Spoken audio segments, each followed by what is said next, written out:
back, guys. Today's video. This is to help you all out there with the Integra or the Rika locate parts on the stove. A lot of you are writing us and stating, I want to check out the combustion fan. I want to check out the high limit switch, the auger motor, the motherboard, the user board. What I'm gonna do is, this is another short. This is to make it snappy, pappy, quick. Let's get this done. All of us are pretty busy this time of year. Ho, ho, ho. No offense. So let's get right to it. Okay, here we go. Use my official pointing stick here to point things out. Let's get through this really quick. So the reference point here, here's the front of your stove. When you're facing it, right side, left side. Don't need to be a rocket scientist to see that. So we're going to start with the left side.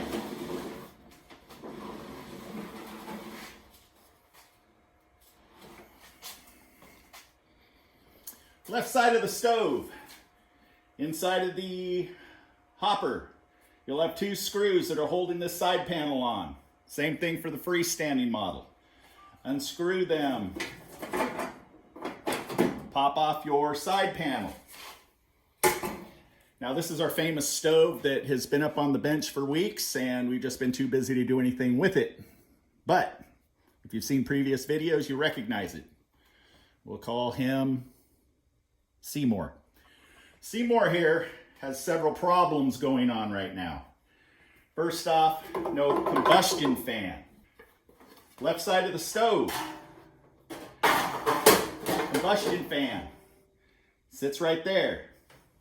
On the combustion fan, got to make sure that, sorry about that, the low battery light came on. On the combustion fan is the low limit snap disc. So if anybody says check your low limit snap disc, on the left side of the stove on your combustion fan. Okay? Convection fan. Right there. I just put a video on how to locate it and how to inspect it. Okay, let's go to the back of the stove. Back of the stove has an auger. It's supposed to be right here. Look at yours. Explanatory. You want to take your auger off? You got a tightening screw right here. Just loosen it up. Your auger shaft will drop off. Here is your wiring block. Your wiring block is where everything joins. All of the components come together and meets up with the motherboard. There are two boards on this. Don't let me jump. I'm not going to jump ahead here. Also, I don't have time to do a lot of editing, so if I flurb at some time, then don't hold it against me. Flurb meaning screw up. So, auger motor, wiring block. Let's keep going.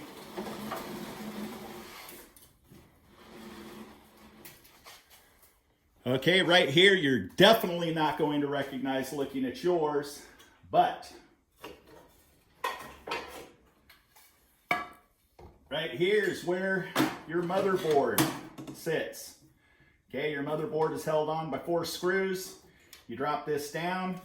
This is actually your wiring harness. That is all one unit. All of the wires, other than the individual components like the auger motor, convection fan, combustion fan, they have separate wires. But everything else that operates this stove and joins into the motherboard is connected into this wiring harness. Do not damage your wiring harness if at all possible. Duh. Because these wiring harnesses are very hard to come by due to the fact you can see on the back all of these pins on top or on the back of the board holder, like so. Okay. If by chance your wiring harness is shot, give us a call. We do have 1 or 2 of them. Very hard to come by these days. I might have to start manufacturing them. Okay, right here, if you've seen previous videos, you've always wondered, what is that little knob back there. What is that little device? This is the Hall IC unit that is connected to the combustion fan that is mounted right bar, and it runs to the combustion fan. The combustion fan has another wire that runs to the wiring block. All right. So now again, this is the right side of the stove. Just clarifying. Right side of the stove when you're facing it is your horizontal chamber door. Okay, make sure that you have a gasket behind it or it is siliconed after you take it off and you clean it. All right, right down here, let's make sure that it's in the shot. Yes, it is. Right down here is your high limit switch. Your high limit switch. Scott, what is a high limit switch for? Well, let me tell you. High limit switch is if by chance your stove malfunctions, overheats, doesn't shut off, and it just starts ripping and roaring and just becoming dangerously out of control. This high limit switch actually breaks the connection from the main power source and shuts the stove down. Okay? So it's very important that you know where this is at. Another thing about the high limit switch is the high limit switch, there is a problem with a lot of individuals out there that are calling us saying, hey, I just replaced my high limit switch. Now that I replaced it, the stove is dead. What's going on, Scott? That high limit switch is cranked down too hard. This high limit switch has a casing on the front of it, and I'll pull a picture up, I'll pop a picture on, that if you set the screws too tight, it warps the front casing and it actually breaks the connection inside of the snap disc, and your stove will act dead, just like it if it overheats. Okay? So make sure that it wiggles and you're not putting, you're not over torquing the mounting screws. Because if you do, you might get lucky and you might be able to back them out and it will start working again if you did not damage the internal component of the snap disc. Otherwise, give us a call, we got them. All right, so right there, we pretty much have covered just about everything other than, obviously, the air sensor. Yours does not have a stick. Okay, this is on our control board, so I just grabbed it just to show you. Your air sensor goes just like that. Wow, look at me shake. Black Rifle Coffee brought to you by, no, just kidding. It is strong coffee though. Very patriotic. Okay, this is where it goes. So on the right side facing, you have your motherboard. You have your horizontal chamber door. You have your air sensor. You have your high limit snap disc. Aye? Okay? So, the only thing that is left is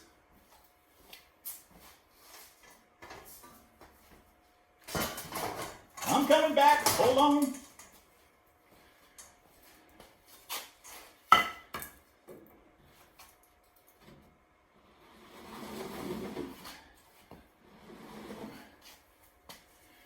Okay, this will look familiar to y'all. This is your shroud, and this is where your user board goes, okay? I just gotta say it just because somebody needs to know the terminology. This is the user board. Inside of the right side of the stove is the motherboard, okay? That's how you differentiate the two. Alrighty. So, the next thing I'm going to go on to is everything that can make noise on your stove. Okay? Those are motors. Those are parts that are mechanical. So, what is mechanical? Your auger motor. Your auger motor starts going out. You'll hear a grinding sound, or if it dies, no sound at all. If your convection fan, watch my convection location and inspection video.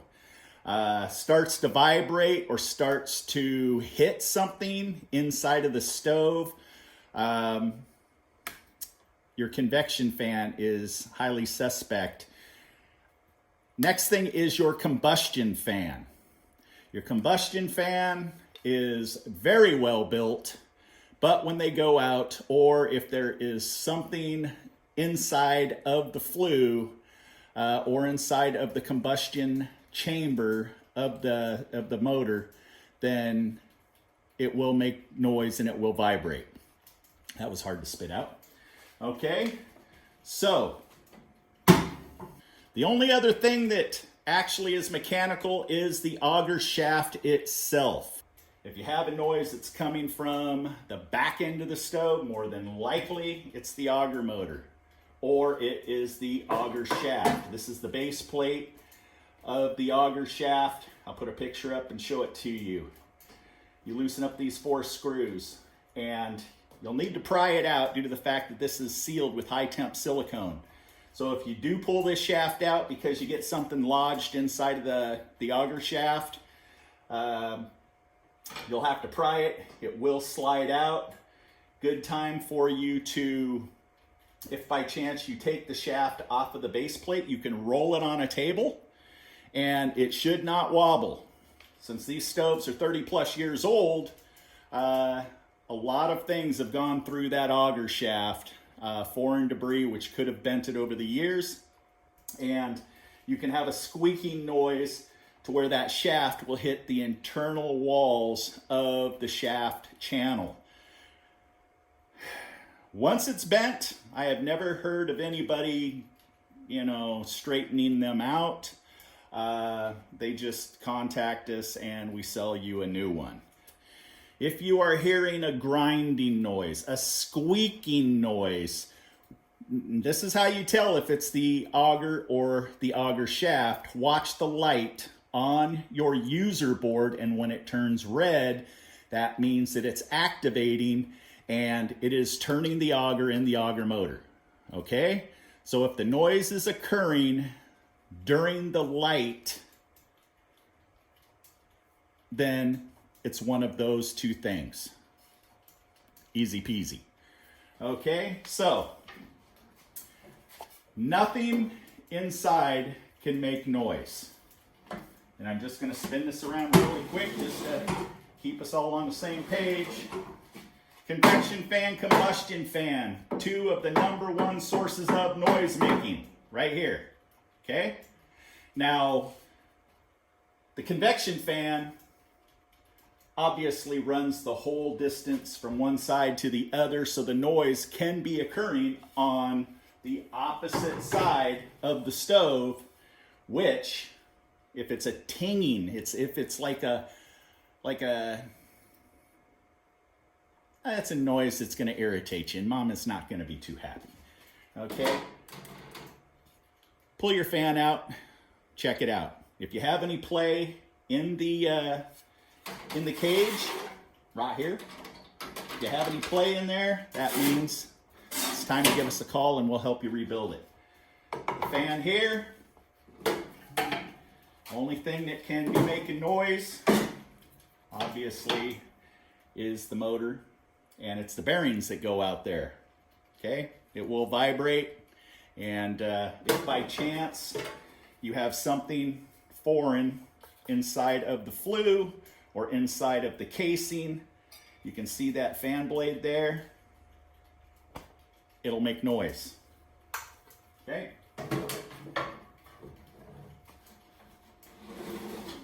If you sit and you seriously listen to your stove when it's making a noise, first off, determine if it's on the left or the right side of the stove. And again, that's going to help you determine what to look for in the way of curing the problem. A lot of times, a lot of individuals, it's the heat source, so you don't have time to wait for parts being shipped to you. So you get in there with WD-40, you just start spraying everything down, you give it a good bath. That's all fine and dandy. It could, definitely help the problem and get you through the heating season until off season, to where you can find the time to mess around. But at Christmas time, who has time to mess around with their stove, right? So there you go. That is all of the parts on this stove, and it really isn't that big of a deal now, is it? So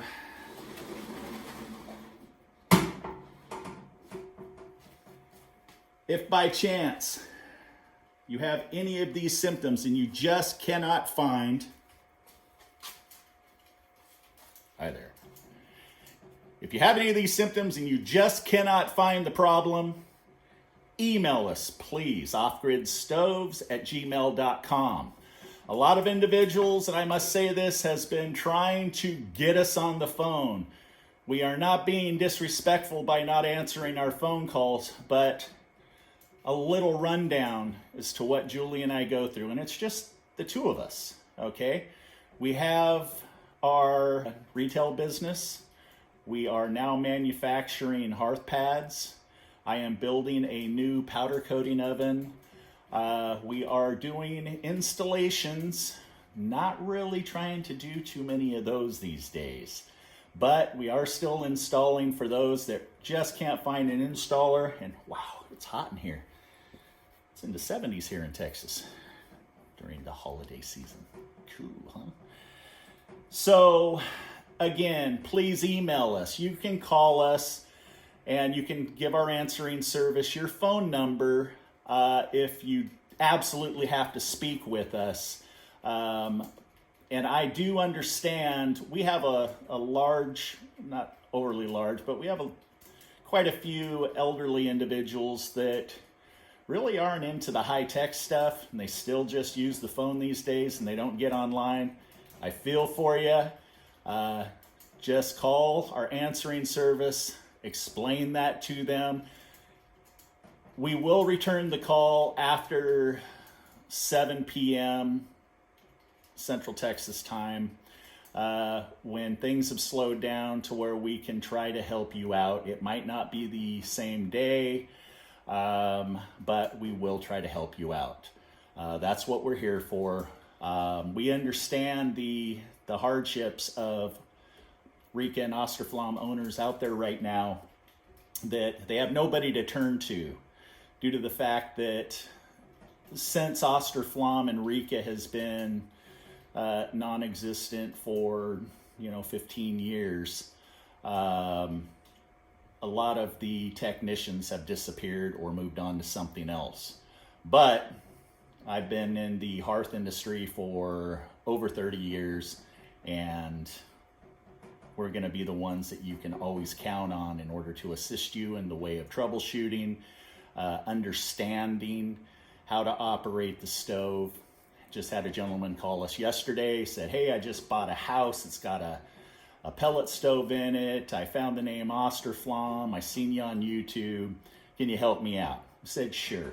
I asked him if he had a manual. He said no. So we shot him a manual online. And we'll do that for anybody out there that needs a manual. In the manual has troubleshooting guide, which will help you diagnose certain issues. Unfortunately, there are some things that you really have to understand this stove inside and out in order to diagnose one or two problems that's occurring out there. But most of the time, you can figure it out. So thanks for watching. Again, we're here to help. We've never had a stove beat us yet. Happy holidays. Peace.